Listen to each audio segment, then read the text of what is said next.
Hi. Good afternoon. Welcome to the daily briefing. I have no announcements to make at the top, so I will go straight to questions. Eric. You've said that the resolution in Europe should be swift.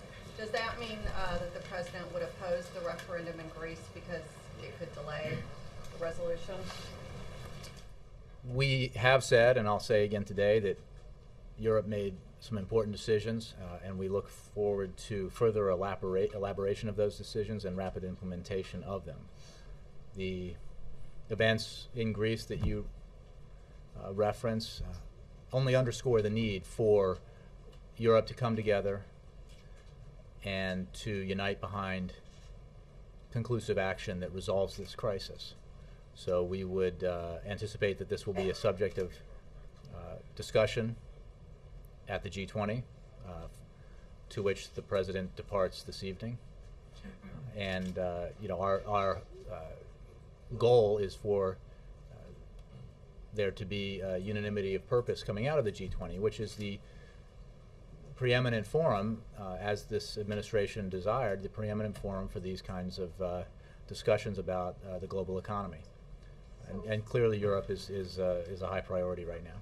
Will the president at the G20 specifically address the Greek referendum? Well, he will certainly meet with his counterparts in the G20, including Chancellor Merkel and Prime Minister Cameron, President Sarkozy, and others. And this will certainly be a topic of discussion. I can pretty much predict that with great confidence. As you know,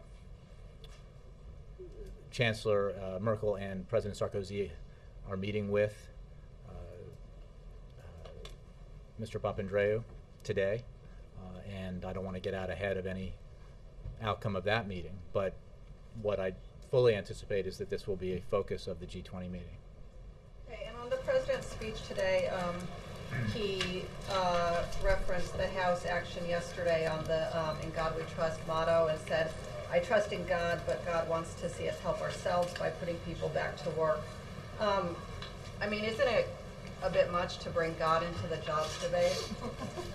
Well, I believe the phrase from the Bible is, "The Lord helps those who help themselves," and I think the point the president is making is that we have it within our capacity to do the things to help the American people, and that's why he's working so hard to get Congress to take action on the American Jobs Act and the provisions therein. And he, because he believes it's in the interest of the American people, that action be taken, and certainly believes that Americans who are unemployed, who are looking for work, deserve the attention of Washington, the attention of Congress, as well as of the president, in their policy-making decisions. It's a number one priority for him, getting the economy growing faster and getting the economy creating more jobs. Now, he was obviously making this particular reference in the context of inaction by the House of Representatives, which has spent time on issues like commemorative Hall of Fame baseball coins and reaffirming a motto that I don't think anyone doubted, which is that "In God We Trust" is our motto. So his point was simply that the House should get busy with matters of great importance to the United States and to the American people. Yes, Karen. What is the White House reaction to Israel's decision to speed up settlement building, and what impact do you think this could have on the effort to restart the peace process? Karen, we are deeply disappointed by yesterday's announcement about accelerated housing construction in Jerusalem and the West Bank. As we have said before, unilateral actions work against efforts to resume direct negotiations, and they do not advance the goal of a reasonable and necessary agreement between the parties. And that's the only way to achieve the two-state solution that both sides have as their goal, with the Palestinians having their own sovereign state and the Israelis having the security that they so deeply deserve. So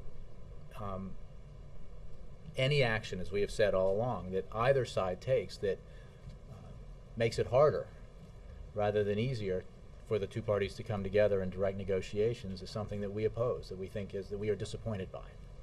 And that would be the case here.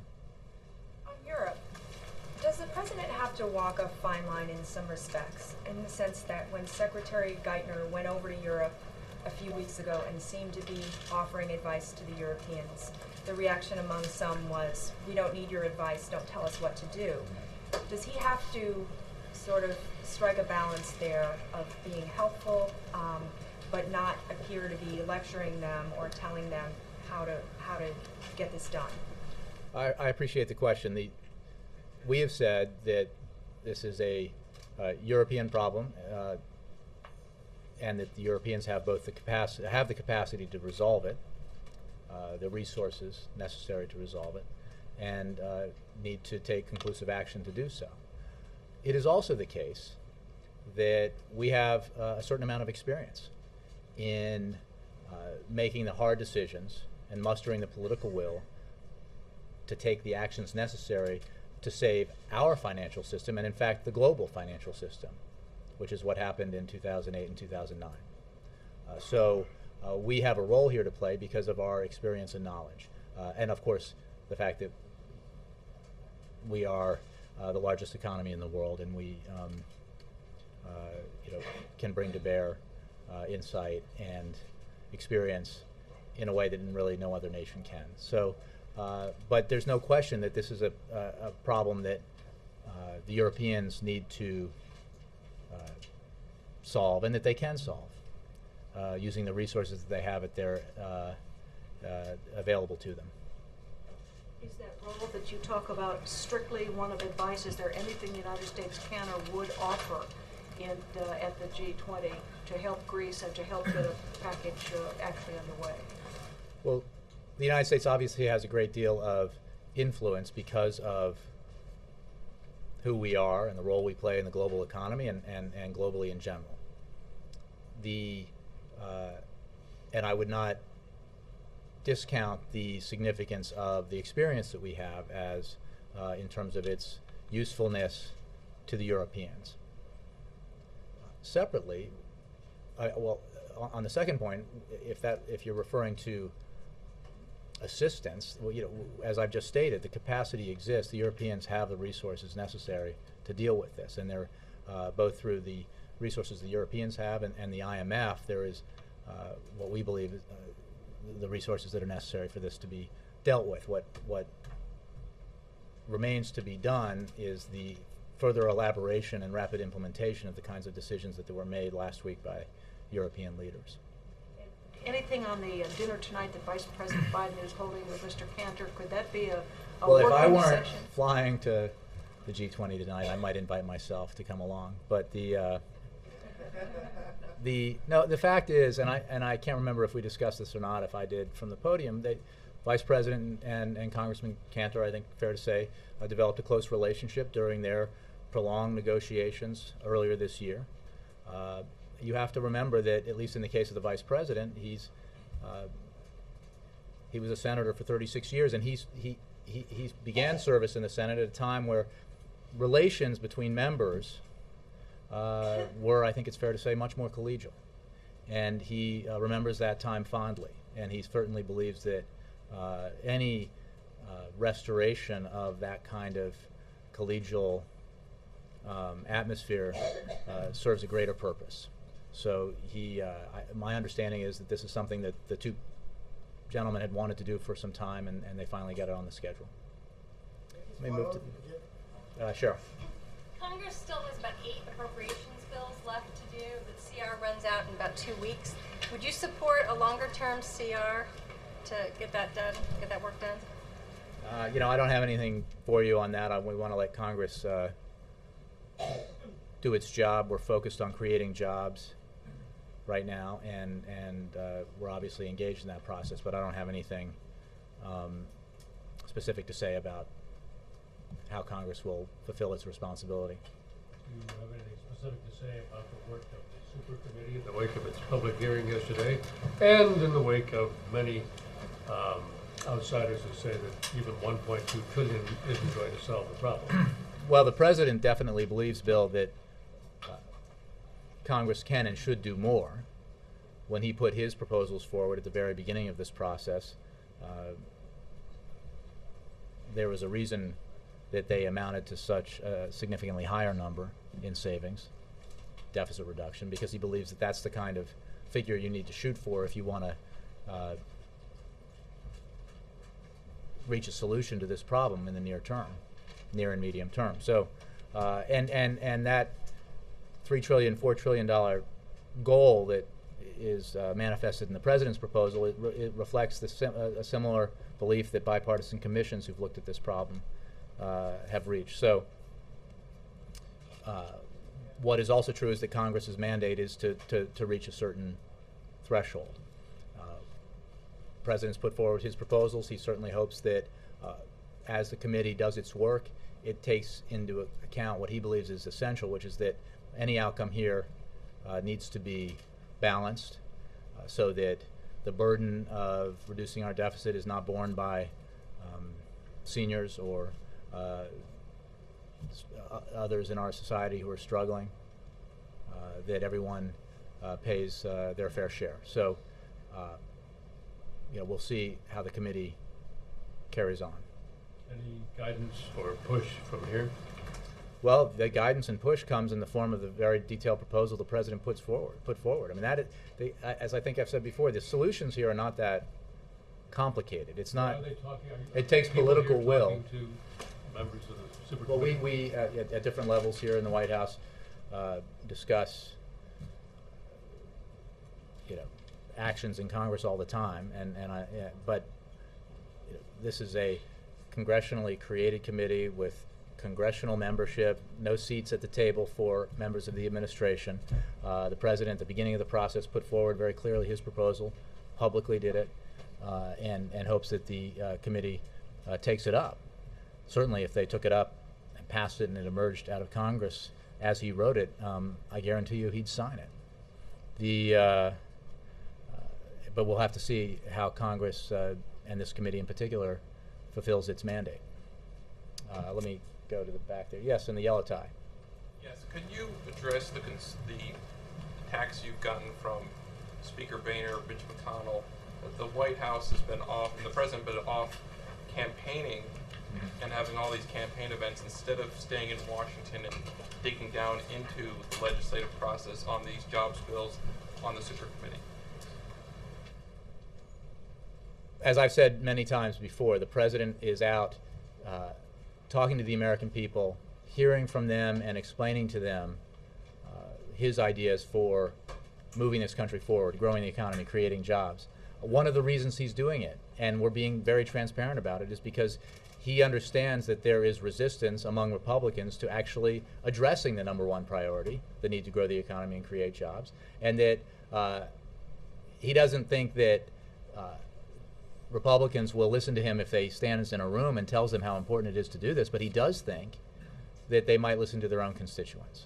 And that is why he is calling on Americans around the country, and certainly in the states and cities and towns and rural areas that he's visited recently, to let their voices be heard, to make sure that their congressmen, their senators understand how essential they believe it is that Congress get off the dime and take action on their urgent priority of growing the economy and creating jobs.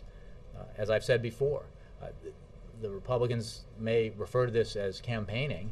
The president would be delighted to be deprived of the opportunity of having to make this pitch if it meant that Congress actually acted and passed the American Jobs Act and did it in a way that paid for it, so there's no addition, there's no adding to the deficit, not a dime, and paying for it in a way that's widely supported by the American people. Again, poll after poll demonstrates this to be true. Not just Democrats, but independents and Republicans as well.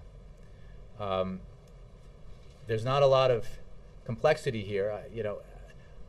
As the president has shown, because he's worked with Republicans in Congress on the free trade agreements, on TAA, on patent reform, on the 3% withholding, which is working its way through Congress, and we support repeal of that provision, which was passed into law in the previous administration and voted for by Republican leaders, but we agree should be repealed.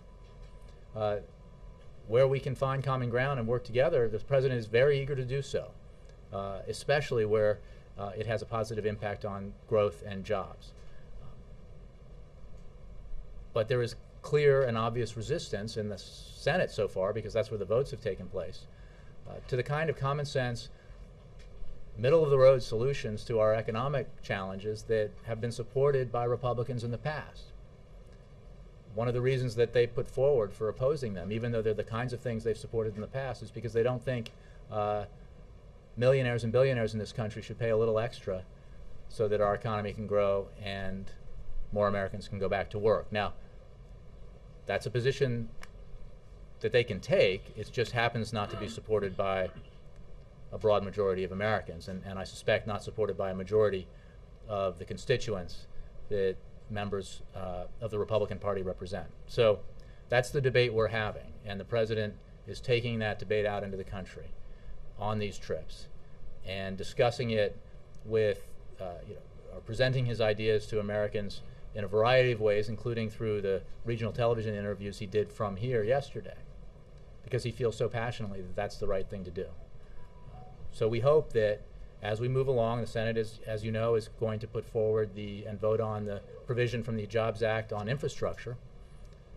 Infrastructure used to be something that Republicans and Democrats supported in a broad bipartisan coalition. Hopefully that will be the case in the Senate, and hopefully the House will begin to take up some of these measures. As we go through this process, the president remains hopeful that enough Republicans will vote for them so that we can take the measures necessary to put Americans back to work. Because what remains true, and I believe the Speaker of the House may have said something about this earlier today, about measures that he has deemed job-creating measures that he believes should be acted on. And I would just point you to the assessment of outside independent analysts, economic analysts, about their so-called jobs plan. And even if you believe that the ideas contained within their jobs plan are good ones and merited, they do not address the near-term economic need that we have. They do not grow the economy in the short term. They do not create jobs in the short term. And in case of the Senate economic plan, jobs plan that was put forward, I believe it was macroeconomic advisors said that if it were implemented right away, including the balanced budget amendment, it would cost millions of jobs. I don't believe that's what the American people are looking for Congress to do. Yeah.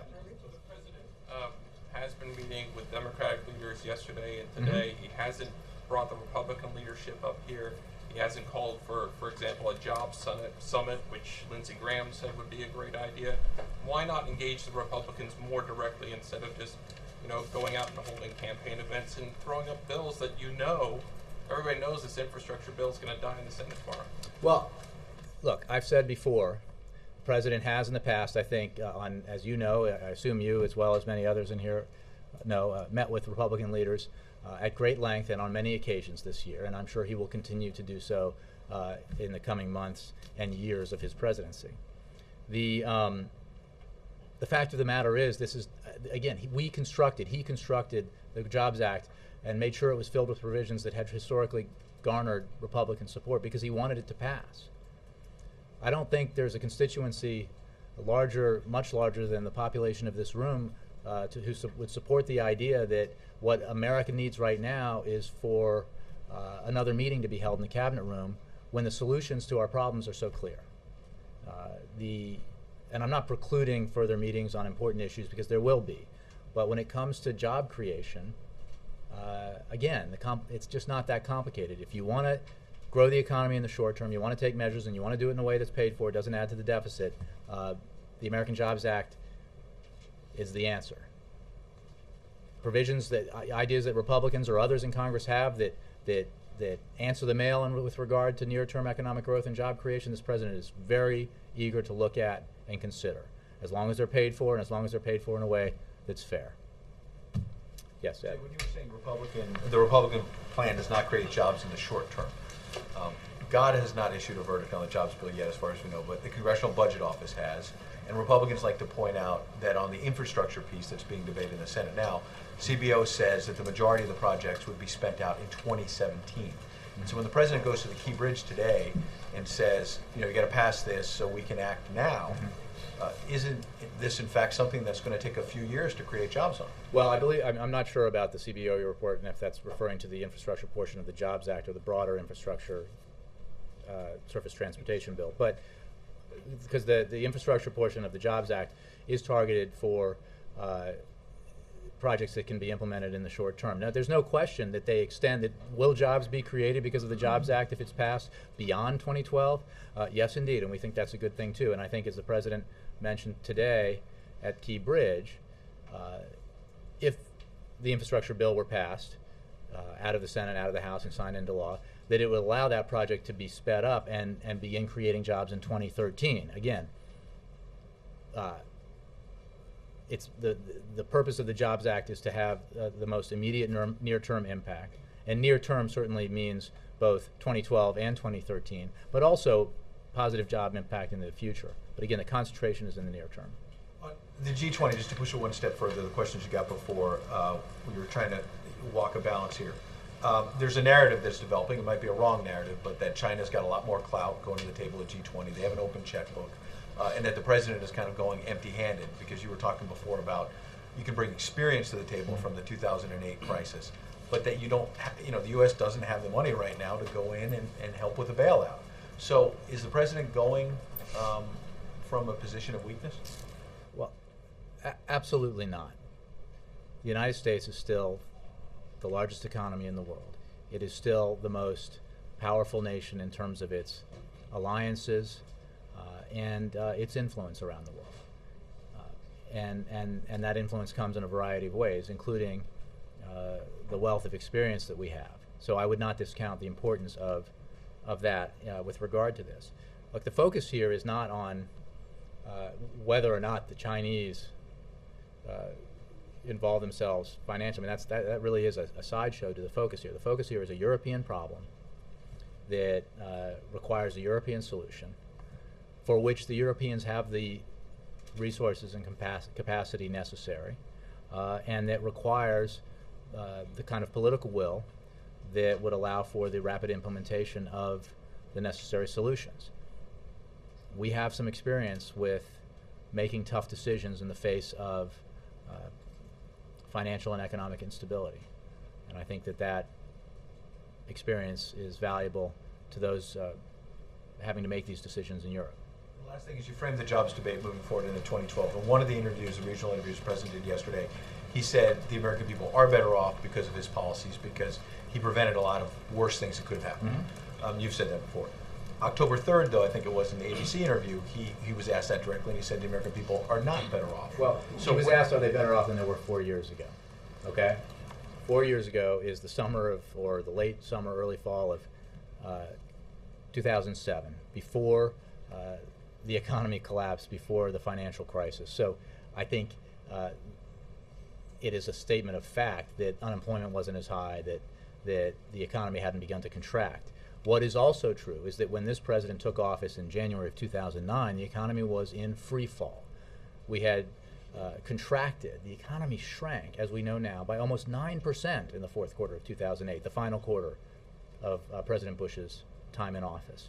We were shedding jobs at a rate of up to almost 800,000 a month. I mean, that's an extraordinary amount of job loss. The recession took an 8 million job toll on employment in this country. All of those factors, obviously, were felt by our economy and our country before this president's policies were either debated or passed or signed into law, and let alone had a chance to take effect. So what this president did was make some very difficult decisions that weren't wholly popular, politically popular at the time, including bailing out and holding accountable the American automobile industry, including saving the financial system from collapse, not because to reward the financial sector, but because a financial collapse would have had a terrible impact on the overall American economy and on American workers. So since those policies began to take effect, the decline in our GDP was halted and reversed, and the job loss was halted and reversed.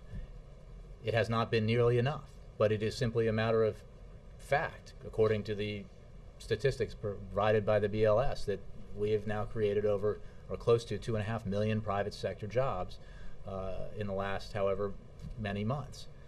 We have still seen public sector job loss, largely teachers, which is one of the reasons why the president feels so strongly that we ought to, through the American Jobs Act, put teachers back to work, educating our children. But we have a long way to go. There is much work to be done. And this president has the stamina and the vision about where this economy needs to go. And he is presenting his ideas to Congress and to the American people to do just that.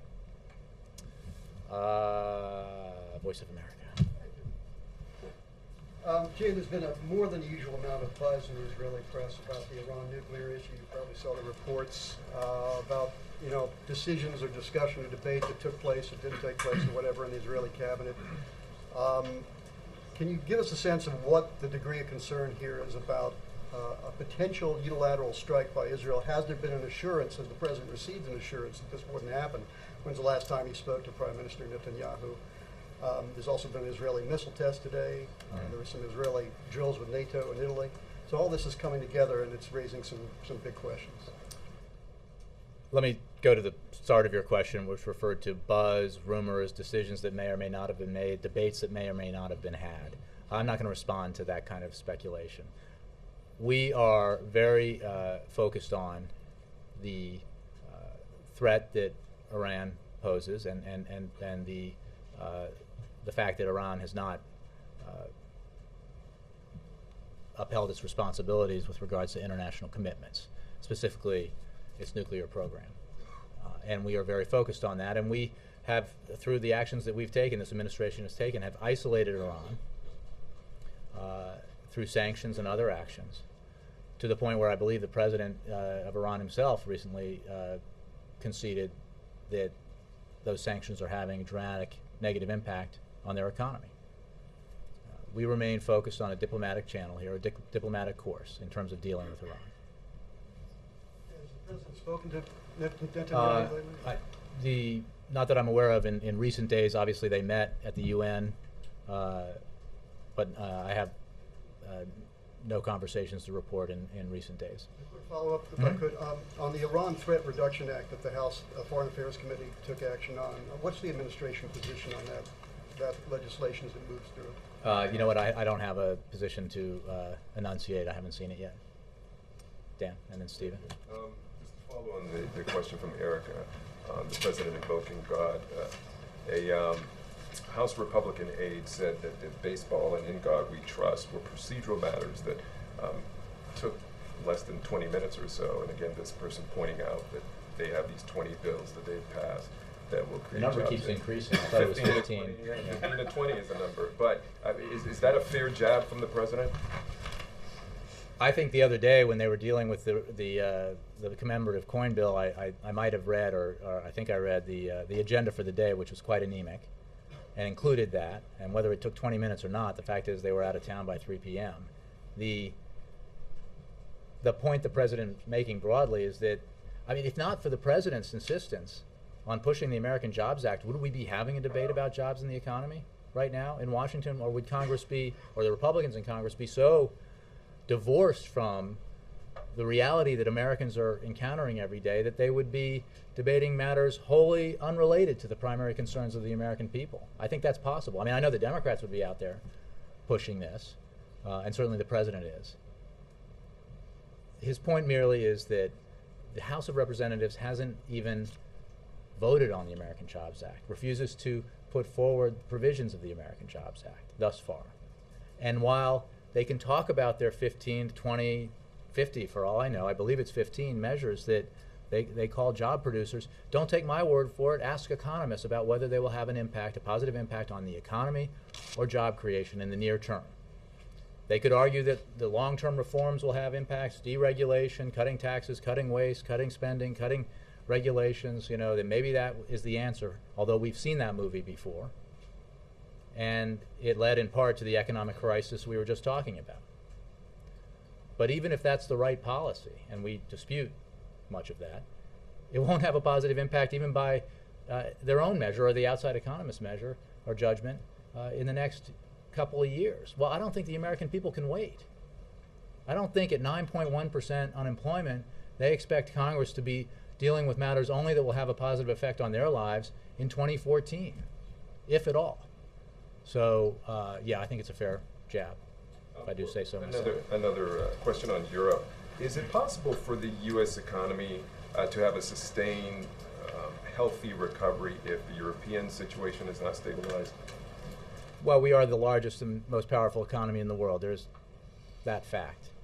But we are also part of the global economy. And one thing that is abundantly clear, I think, for any of us who've been watching it this year is that there are things that happen to the global economy that have effects on the American economy, and negative effects, like the earthquake and tsunami in Japan, like the upheaval in the Middle East that affected global oil markets, like the crisis and instability in the Eurozone.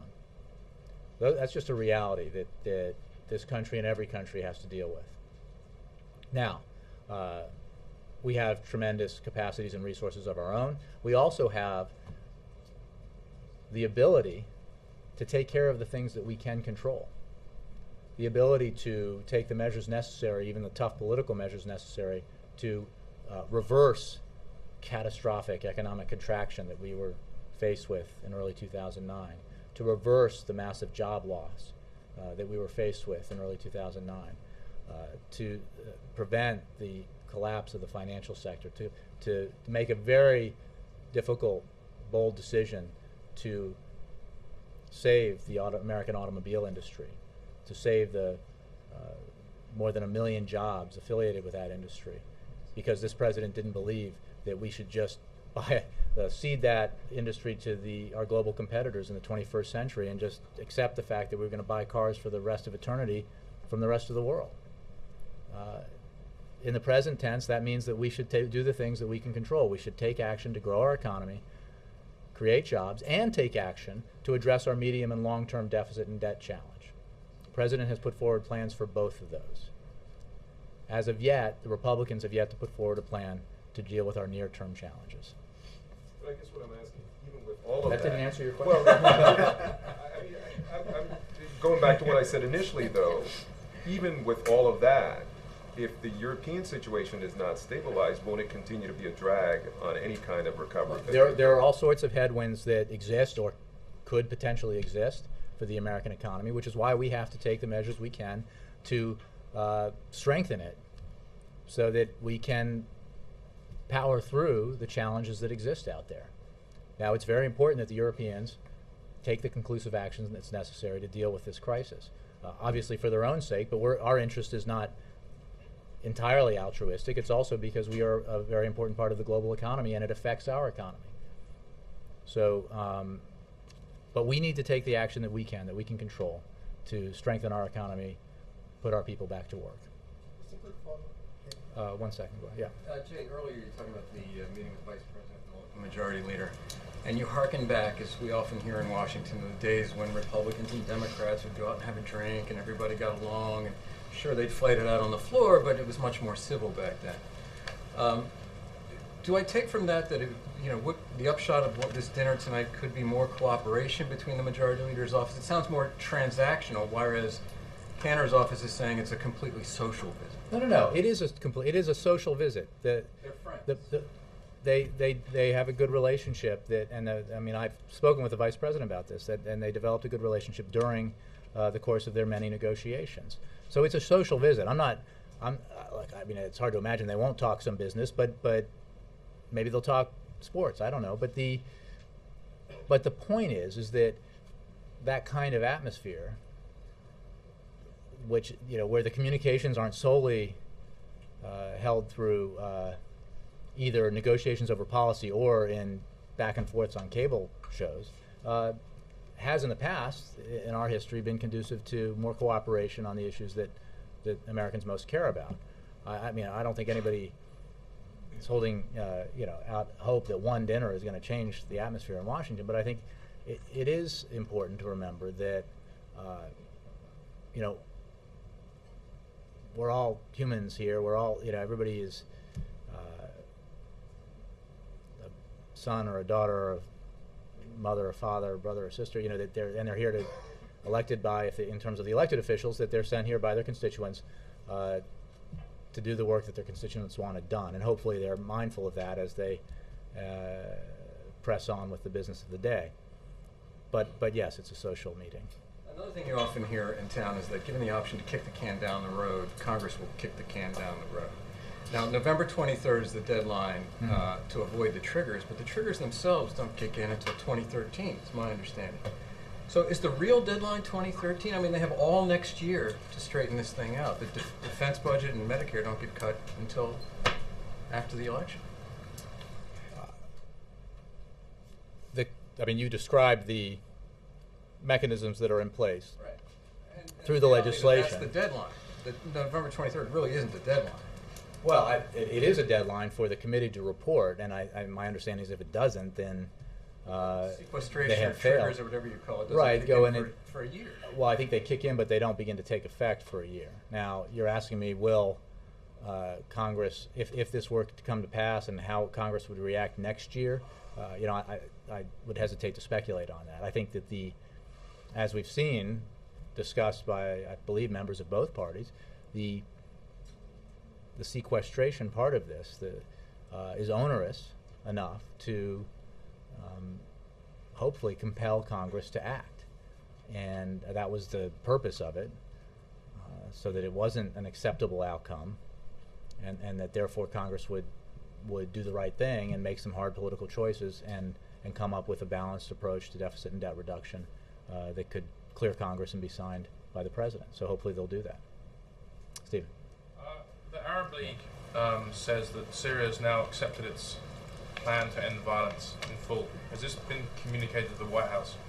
And would it be fair to say that any resolution to this that leaves Assad in power would not be acceptable to the United States? Well, I don't know about any communications, but I will say that our position remains that President Assad has lost his legitimacy to rule and should step down. We support all international efforts that are aimed towards convincing the regime to stop attacking its own people and perpetrating violence against its own people, but our position on Assad has not changed. Yes, Laura. Two questions. First of all, on the Keystone Pipeline, you have said, and others have said, that this is a decision that the State Department would make. But in an interview yesterday, President Obama seemed to suggest that the State Department would report to him and then he would make the decision. So I'm just want to clarify, where is the final decision making on this? What the President said yesterday is wholly consistent with the process that we've described and exists by executive order, and which has actually been followed for decades by presidents of both parties in cases like this. The review of this decision is housed at the State Department by executive order because of all the considerations that have to be taken, have to be reviewed. It is also the case that, and that process will move forward, and it is not done in a vacuum. The process itself requires consultation with a variety of executive branch agencies, as well as input from stakeholders and public comment, and that process is ongoing. It is also true that this is the Obama administration, and we certainly don't expect, and the President doesn't expect, and you should not expect, that the ultimate outcome of this process will do anything but reflect the President's views. So ultimately he does make the decision? Well, ultimately it's his administration, and the process is run. I mean, he is not running the process. The State Department is running the process, and it comes up with a determination. But all of the criteria the President cited in that same interview yesterday about that have to be considered, and that's public health, national security, jobs in the economy, all of these criteria he expects to be considered as part of this process. He knows will be considered, and he certainly, you can expect that the decision that is reached will reflect his views. So just from a technical point of view, is the way this works that the State Department undertakes this review, takes all the things into consideration, consults with widely and then makes a recommendation to the president who ultimately signs off on it or not. Is that accurate? Well, it's his administration, so I don't think you'd see a situation where a decision is made by his administration that he doesn't support. Not all decisions reach the president. Well, again, I can assure you that this decision, that this determination will reflect the president's views. And I think that's what he was expressing yesterday. Okay. The second thing is that the sort of progressive activists and voters have been feeling a lot better about the White House, I think it's fair to say, in the last couple months as you've talked about jobs and investments rather than cutting in deficits. Wondering if there's any concern that if the super committee reports and if it does in fact what the White House has asked, which is put forward a bold plan that does include those elements that some in the president's base were never happy about, if that sort of ground that you've gained with important people in the president's constituency could be lost again. The president believes that the proposal he put forward to the super committee, which contains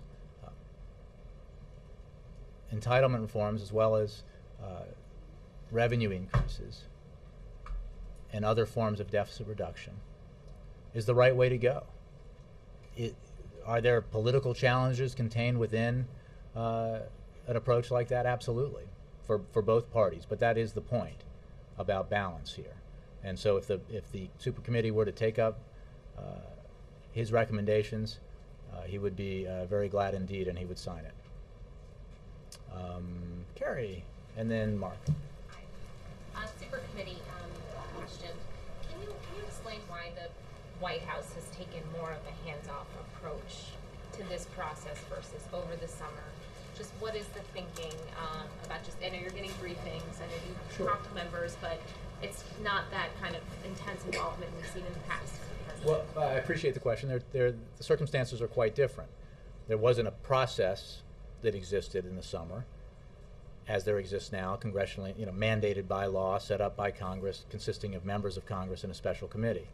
Secondly, there was the threat of default on our obligations that was should never have been the case, but which was made part of that process by an element of one party in Congress that wanted to use that threat to push its ideological agenda.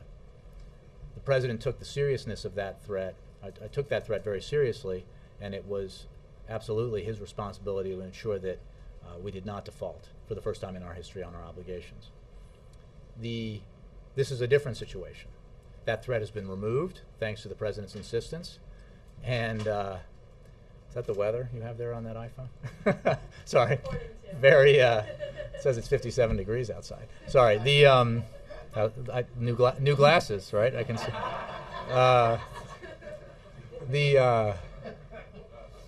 Where was I? That threat no longer exists because the president absolutely drew a line in the sand and said this cannot happen again. Well, there is not the kind of threat that default represented. Secondarily, I would say that the president, at the beginning of this process, rather than, at the beginning of this process, put forward very explicitly and in great detail his ideas, his proposal for dealing with our deficit and debt challenges in the medium and long term.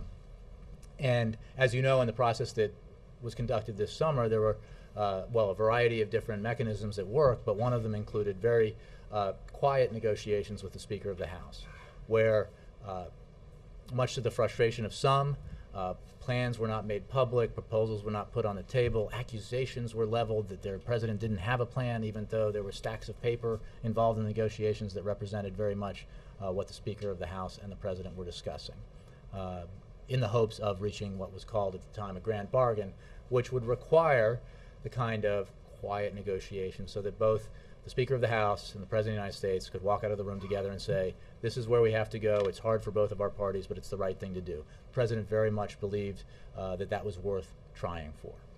He also believed that the Speaker thought so too. In the end, it was not politically possible for the Speaker to do it. This is different. The President's put forward his proposals, there's a congressional process in place. He certainly hopes that this bipartisan committee will make the right choices follow the template that he's laid out in terms of balance that he and bipartisan commissions have laid out, and that he will have the opportunity of signing a piece of legislation that codifies the kind of broad-based balanced deficit and debt reduction come the end of the year. How will we balance the next few weeks, particularly with him being overseas for the 10 days before the deadline? Does the White House see any peril in that? How will we balance the two? And is there any chance that Two things. he changes his travel because of it? Well, I would not anticipate any changes in his travel plans. I mean, the president's the conferences that the president's attending here are actually very related to the global economy. In the case of the G20, as we've discussed, there's issues on the table here that have a direct effect on the American economy, capacity for the American economy to grow and create jobs. The Asia-Pacific Economic Conference, as well as the East Asia Summit, these have to do with very much our capacity to trade, to increase our exports, to grow the economy here and create jobs. So there are strong economic components to both of these trips. And he is, as President of the United States, obligated to travel around the world and represent American interests abroad at these gatherings. So it is also true that he is fully capable, wherever he is, of exercising his authority and engaging with his staff here, with the administration, with members of Congress from abroad. Paula. Oh, Mark, sorry, I did say Mark next, then Paul, yeah. Jay, it's been nearly 2 months since President Obama unveiled his jobs bill. He's given, by my count, 27 speeches, gone to 8 states with it. At what point Where do you get those numbers? Everybody uses them, but they must be right. Yeah.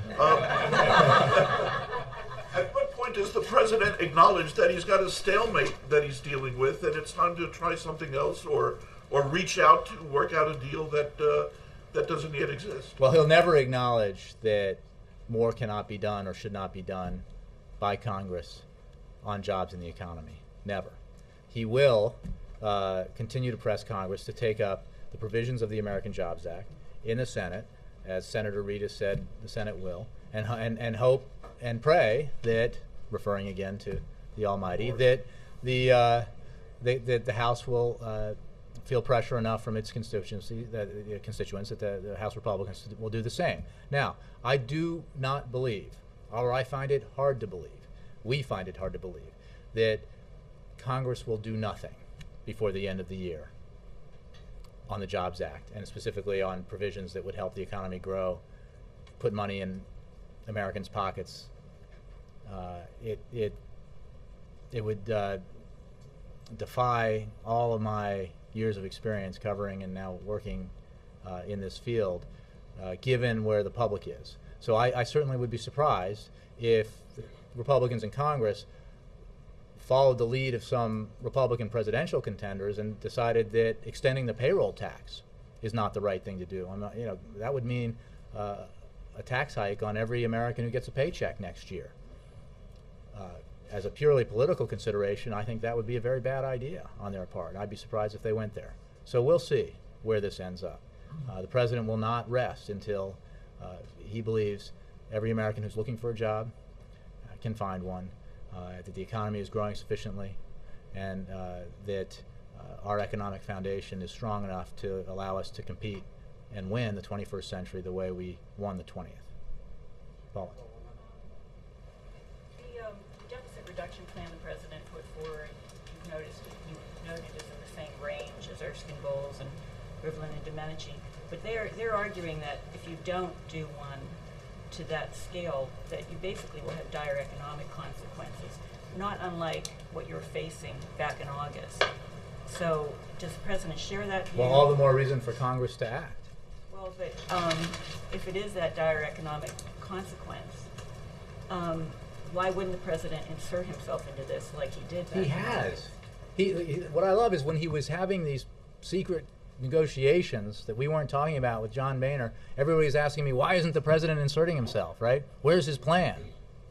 Okay, so he was obviously intimately engaged in a process that he hoped would lead to comprehensive deficit and debt reduction, balanced in a way that would not overly burden any sector of American society. And in this process, he has put forward a plan because, again, none of this stuff is rocket science. It's not that complicated what the elements have to be. as you can see from his proposals, as you can see from the Simpson-Bowles Commission's proposals, the Rivlin-Domenici proposals, they have a familiar sound to them because what you have to do here is pretty clear. What it takes is political will. What it takes is a willingness, as we see it, of Republicans to accept the fact that it is only fair and right that the wealthiest Americans bear some of the burden here of reducing our deficit and getting our long-term debt under control. And listen to their constituents instead of to Grover Norquist about what the right priorities here are. So he is engaged. He put his cards on the table with his proposal, and he certainly hopes that Congress takes up that proposal. And if, as I was asked before, they act on it and they present him with something that reflects the balance that he believes is necessary, I'm sure he'll sign it. Thanks, Jay. Yes. Last one. I don't know. And then, I'm sorry, and I'll do tape too, but yeah. I don't know how these two events work on Mark's list of numbers, but contrasting yesterday's event about Fort Monroe with today's event at the Key Bridge, both of them are job-creating numbers, yet when the president was driving a van in Virginia, or a bus in Virginia... That was a hell of a big van, right? A bus. There wasn't a big event there, but yet there were 3,000 jobs according to the president. So why the difference in level of importance in terms of the public event? Is it because Key Bridge is contentious and Fort Monroe isn't, or why the difference? Well, I'll try to process the question. Look, he will do different events around different proposals, or he'll make announcements, or we'll put out paper. I mean, it's just going to depend on his schedule and the size and significance of the proposal. But I've said before, he will do everything within his power and his executive authority. Broad measures that can help hundreds of thousands or millions of Americans, smaller measures that can only help a smaller number of Americans. He will do it all. And in terms of the events that may be built around the announcement, it's just going to those depend on a lot of factors, including travel, scheduling, and the like. So I don't really have anything more than a broad answer to that question. But he'll push them all, and they're all important because there is no silver bullet solution to our economic challenges. There's no one piece of legislation, not even the American Jobs Act alone, solves our economic challenges. And the Jobs Act is made up of many different provisions. He'll do everything he can through Congress, through legislative proposals, through executive authority, small measures, medium measures, large measures, to help the American people economically, put them back to work, grow the economy, assist them with scarce drugs or refinancing their mortgages, or students dealing with the burden of loan obligations. You can expect that he'll continue to do as much as he can in all the variety of ways open to him to pursue this agenda. Okay.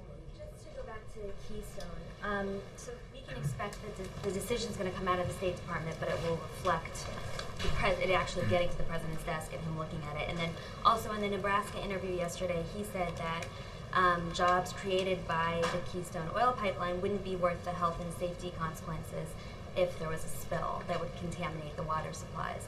So what kind of surveys are being done by the EPA? Can you talk a little bit about the process? Well, the process is being run out of the State Department, and that process, by mandate, includes input from a variety of different executive branch agencies, as well as from the public, as well as from other stakeholders. So, and that's required.